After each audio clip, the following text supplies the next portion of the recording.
শুরু করিতেছি পরম করুণাময় অসীম দয়ালু আল্লাহ তাআলার নামে।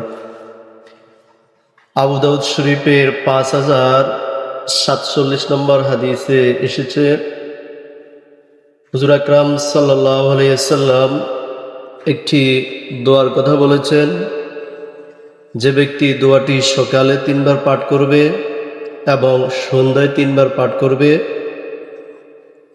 আল্লাহ তাআলা তাকে সকল বস্তুর অনিষ্ট থেকে হেফাজত করিবেন। অর্থাৎ কোনো বস্তু তার ওদিন ক্ষতি করিতে পারিবে না।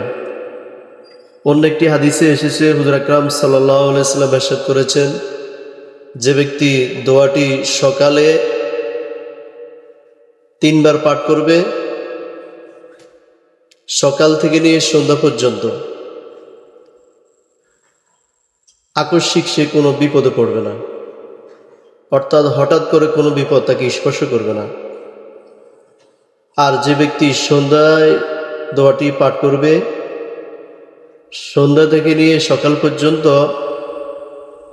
কোনো বিপদ তাকে স্পর্শ করবে না। অর্থাৎ দোয়াটি যদি সকাল সন্ধ্যা পাঠ করা হয়, আল্লাহ তাআলা তাকে সকল প্রকারের বিপদ আপদ থেকে হেফাজত করবে।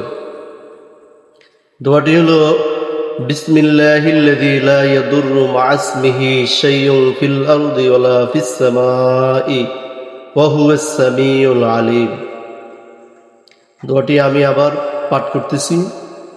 বিসমিল্লাহিল্লাযী লা ইয়াদুররু মা'a ইসমিহি শাইউন ফিল আরদি ওয়ালা ফিস সামাই ওয়া হুয়াস সামিউল আলিম। আল্লাহ তাআলা আমাদেরকে উক্ত হাদিসের উপর আমল করার তৌফিক দান করুন। সকাল সন্ধ্যা এই দোয়াটি বেশি বেশি করে পাঠ করার তৌফিক দান করুন।